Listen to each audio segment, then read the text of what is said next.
Relish, pleasing or zestful flavor.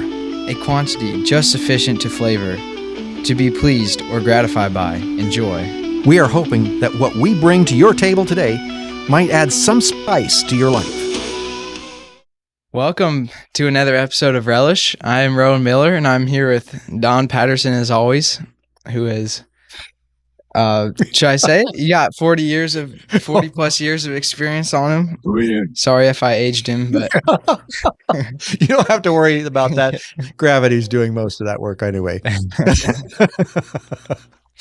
all right. How you doing today? I'm doing all right. We're That's feeling good. pretty good. Yeah. Yeah, I feel like we are bringing the energy today. Yeah, it must be the coffee I had this morning. Yeah. Yeah. All right. DJ coffee. Yes. We'll jump right in. We got some more Old Testament lined up here, so Oh, wow. pretty familiar stories, I would say, but Okay. strange. We And get into strange. yeah, like talking donkeys, you know, and numbers Donkey. numbers 22. Uh-huh. Oh, I like that story. Mm-hmm. I think what I thought was interesting was when like God kind of gets a little mad at, well, he gets more than a little mad, but at Balaam, and for like kicking his donkey. I'm like, who wouldn't kick their donkey in that situation? Like, he's just walking off the road and then sits down and yeah. But we'll let the expert take over here. Well, and what's interesting is, okay, so here this is Balaam is actually God's prophet, but he's been asked to prophesy against God's people. And he's getting paid for it. You know, this is no small deal because he's getting paid big bucks for prophesying against God's people, even though he's God's prophet. And I'm not sure why Balaam doesn't get it earlier. That this is not supposed to be going on, and this is not what he's doing. And so he gets to verse 21 of chapter 22, and Balaam got up early in the morning, saddled his donkey, and went to the prince with the princes of Moab, and God got very angry when he went. And the angel of the Lord stood in the road to oppose him. Balaam was riding his donkey, and two of his servants were with him, so he's not alone. The donkey saw the angel of the Lord standing in the road with a drawn sword in his hand. She turned off the road into the field. Balaam beat her to get her back on the road. The angel of the Lord stood in a narrow path between two vineyards, so this is on farther down the road, with walls on both sides. And the donkey saw the angel of the Lord press the wall close and crushing Balaam's foot against it. So he beat her again. Yeah. The angel of the Lord moved on ahead and stood in a narrow place where there was no room to turn either to the right or to the left.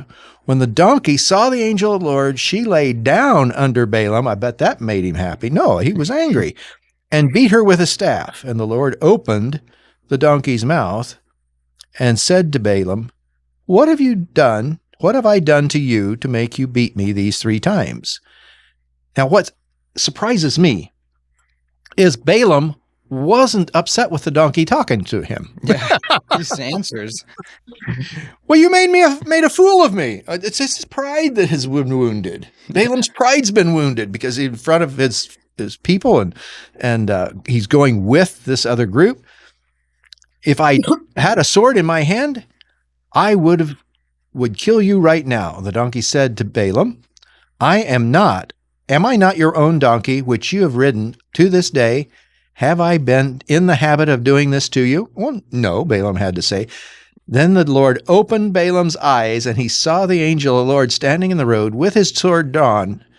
So he bowed low and fell face down. And the angel of the Lord said to him, "Why have you beaten your donkey these 3 times? I have come here to oppose you because your path is a reckless one before me. The donkey saw me, turned away from these 3 times. If she had not turned away, I would have certainly have killed you by now, but I would have spared her." And Balaam confesses his sin. Oh, that we would have more donkeys in the world. Because the donkey saw what Balaam couldn't. Now, okay, here's a key piece of that story. So Balaam was a prophet of the Lord. What kept him from seeing the angel? His own sin. His own sin kept him from seeing the angel because he had taken the money in pledge to prophesy against the people of God. It ends up he can't prophesy against God's people. He can't. To be a truthful prophet, he couldn't do it. So the donkey was God's last way, I guess, of getting Balaam's attention. So I knew a guy who often talked about Balaam's donkey, and that if he wasn't supposed to go this way, then he would hope that something would show up in his path like a Balaam's donkey. And I was trying to rectify that in our minds today. So what do we don't have horses. Our Amish do, but not really. You're not riding a horse presently. I've got a couple of horses under the hood, but other than that, would we understand if God got in the way of our plans so that we would not sin? I would kind of say no, but I don't know. I think it's hard to understand that maybe sometimes things don't go exactly like we want them to go or think they should go, because one way or another, God is doing a Balaam's donkey on us and saving us from the outcome of our own sin, which is what was happening here. Beautiful story. Love that donkey. Well, I don't love donkeys, but anyway, that donkey actually was a good servant to Balaam. I like the fact that the donkey says, I've been your donkey about how long? Life, yeah. Yeah. And I haven't done this talking bit before either. And then says, okay, am I accustomed to doing this to you? So open your eyes. And when he opened his eyes, there's the angel. Yeah. Interesting stuff. This is one of those stories you kind of wish you saw the reactions or like what took place between the dialogue. Because, I mean, right here, you just have back-to-back lines. The donkey talks and he answers. And like as if it's normal. Yeah. I mean, might have been more normal than it is today, but it isn't. Yeah. You feel like there'd be something between there, but. Yeah. If you could have seen the look on Balaam's face when his donkey turned around and talked to him. Yeah. Yeah. Yeah, you're right. That would have been interesting. I like that. The angel also gives him 3 chances. Yeah. I mean, he could have just stood in the way the first time and made the donkey sit down, but that is often the way it happens. Mm-hmm. There's 3 chances to redeem things, and it's as if God knows that we're sort of hard-headed, and sometimes it takes 3 times to get through to us. Sometimes even 3 doesn't work. Sometimes even 3 doesn't work, but it's sort of nice when it does. Yeah. But when people start recognizing it the 3rd time, yeah, it seems like it takes 3 times to get us to recognize it. Yeah. The next one is in Isaiah. God has Isaiah essentially walking around preaching naked for 3 years. I don't know if he actually was 100% naked, but it's like, why did he have to be naked? I don't know. It just seems a little strange. Well, nakedness, could you give me the passage? Is that 30? I feel like it was. It's not 40.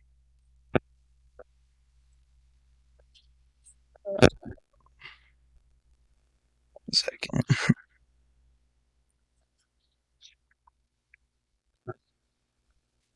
21 through 4. Yeah, that makes sense.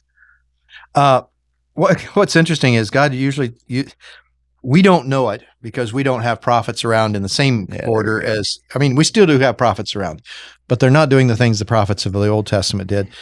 Their role is a little bit different than the school of the prophets of the Old Testament. Mm-hmm. But God had this way of getting his message across through the prophet, not only by the words spoken, but by the actions done. And so for Isaiah to be naked, you say 22? 20. 20. 1 through 4 is Yeah. Okay. At that time, the Lord spoke to Isaiah and said, "Take off the sackcloth from your body and the sandals from your feet." And he did so, going around stripped and barefoot. And the Lord said, "Just as my servant Isaiah has gone stripped and barefoot these 3 years as a sign and portent against Egypt and Cush, so the king of Assyria will lead away stripped, barefoot, the Egyptian captives and Cushites exiles, young and old, with buttocks bared to the Egypt's shame." And that was part of it, was exposing shame. Okay. Yeah. So buttocks bared. Okay. Mm-hmm. Yeah. The visual is overtaking. This is not against the Lord's people. This is against Egypt and Cush.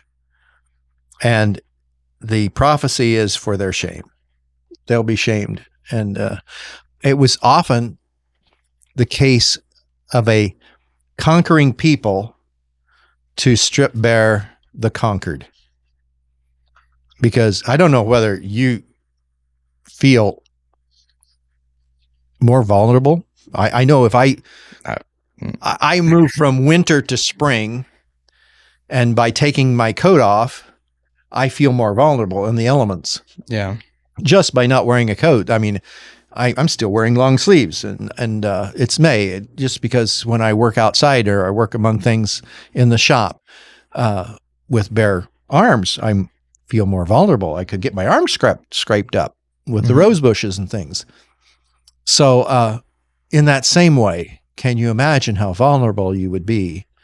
What a mental shift it makes to the conquered to have absolutely nothing between them and the conquerors and the elements. Yeah. And so it's actually to create a mentality of for the conquered. Interesting. Yeah. All right. Hard stuff. When I hear nakedness in the Bible, I just think of in Eden with Adam and Eve right away, but kind of like the no need for clothes then. But I know that theme kind of changes throughout the Bible. Yeah. So, and it's the sin that exposes the shame. Yeah. And that still plays out today. In a way, the exposed would have to say, "Boy, what could I have done to avoid this situation where I'm exposed, so vulnerable to what's going on in my life?"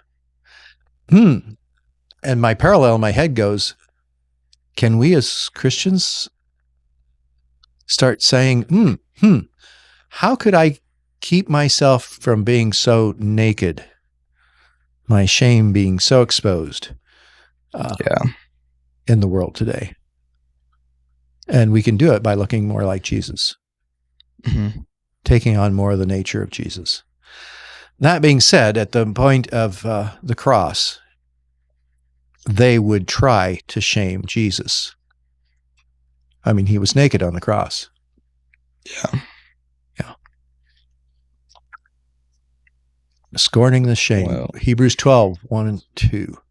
And then he would scorn that shame for the joy set before him. He would scorn that shame. Yeah. Yeah. Good question. Wow. Good answer. You dug pretty deep for those, didn't you? Yeah. Oh, not that deep. Not that deep. Okay. That's one I hadn't delved into for, long time.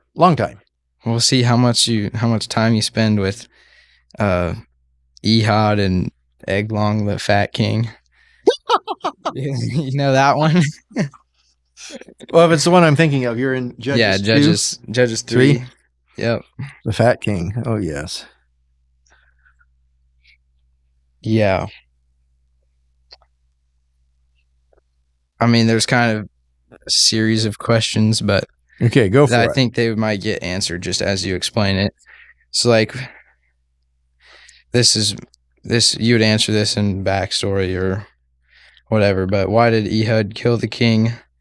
Was he called by God? If so, why did God strengthen Eglon against the Israelites? And then what can we learn from this story? Well, in 15, the Israelites cried out for a deliverer. And Ehud, the left-handed man, the son of Garrett the Benjamite, the Israelites sent him with tribute to Eglon the king. So in this passage, Ehud is seen as the liberator for Israel. So he made a double-edged sword about 1.5 feet long and strapped it to the right thigh of his inner clothing. In other words, it was to be hidden so nobody could see it. So that as he went to take this tribute to the king of Moab, it would not be seen. He could get in close. And so he takes that to the tribute to Ehud. No, Ehud takes the tribute to Eglon. And in the summer palace, the upper room, by themselves. Yeah, they were by themselves. Now, the backstory to this is this upper room may have been actually his lavatory. Okay. And so it would have been a spot the king would have had. It could have been his bathroom. He could have been on the commode. And that was one of the way, because he was relieving. Let's see, where does it say here? He was relieving himself. I remember reading that part. But anyway, he rose from his seat, and Ehud reached with his left hand, drew the sword. They would not. Oh, here's the thing. Because he was left-handed, they would not have expected the sword. Because how much? 90% of the population's right-handed? Yeah. And here, hey, are you left-handed?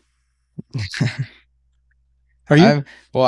I'm right-handed, but okay. I was swinging a golf club and a baseball bat left-handed. I noticed that the other day. Yeah, I'm a little strange like that, but ambidextrous, huh? Something like that. Okay. I can't write with my left hand though, So anyway, this guy is so fat that the fat closed over the wound. So that when the servants come up, they think, well, he must be relieving himself in the upper room, inner room of the house. And they waited to the point of embarrassment. Yeah. In other words, a long time. and so Ehud was able to get away. Yeah. Because even though he had killed the king. So, yeah, one of those little stories, spicy little stories in the Old Testament that don't get. So basically, Ehud was the liberator. Okay. That they had been praying for. Okay. So that earlier in 12, the Israelites again did what was evil in the Lord's sight. He gave King Eglon of Moab power over Israel because they had done what was evil in the Lord's sight. Yeah, and so basically God was using the enemy country as a mode of chastisement because God's people weren't doing what they were supposed to do. Okay. And that theme is all throughout the Old Testament. Yeah. That when God's people didn't do what God wanted them to do, which came around fairly often, he would use other countries. That really gets pronounced after 2 Kings when the two countries are actually taken prisoner. The two final kingdoms are taken prisoner and taken away. You see that in Ezekiel, you see that in Jeremiah. How much that it was really, they were being chastised by God through another nation. Mm-hmm. And then those nations get chastised as well by God, get judged. Yeah. So it's God working his purpose out, hoping, I really think God, beyond hope, believes he will gather a people to himself that will actually get the message and live out the message. Yeah. Yeah. So it's not a religion, it's a relationship. It's we need to listen to the Lord so we don't end up having to be chastised. No donkeys talking back to us. Yeah. All right. Kind of reading these disobedient stories and then them suffering greatly from it. Why? Like, how does he, like, where's the line in killing them and letting them live? Like, why, for example, why wasn't Jonah killed? Yeah. Or like, because how did he get away with? Yeah, how did he get away with just living in a big fish for a couple of days? I think the key to it is the sign of a penitent heart. It's almost as if God can see a penitent heart before penitence comes. Okay. In other words, there are some people who are open to saying, I'm sorry. It's a very small part of the population that will not say, I'm sorry.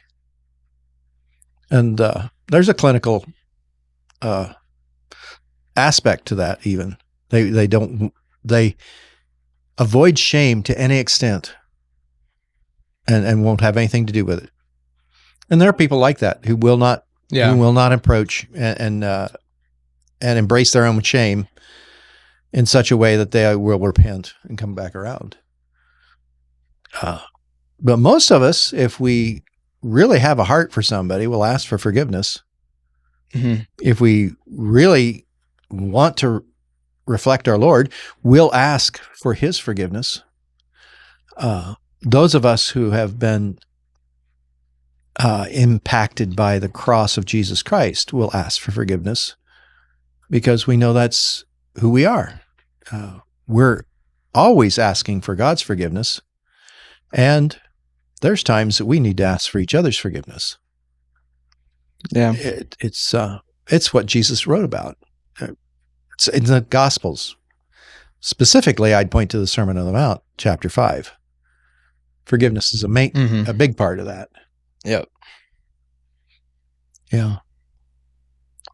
All right. Well, I think that does it. So thank you for grinding out those Old Testament stories. And sorry about that. Those. I think that was the last one. Okay. So. Oh, yes. Thank you, Jesus. Might get back to some New Testament stuff for you now. So. Okay. Good deal. Yeah. Well, thank you guys as always for listening. Feel free to share this video with somebody, and yeah, we'll see you next time. Lord Thank you willing. for joining us for this podcast. Feel free to become part of this ministry by sharing it with others. Our goal is to help each other grow deeper in our understanding of who God is and His calling to us in our daily lives. Thank you again for joining us, and may God bless your day.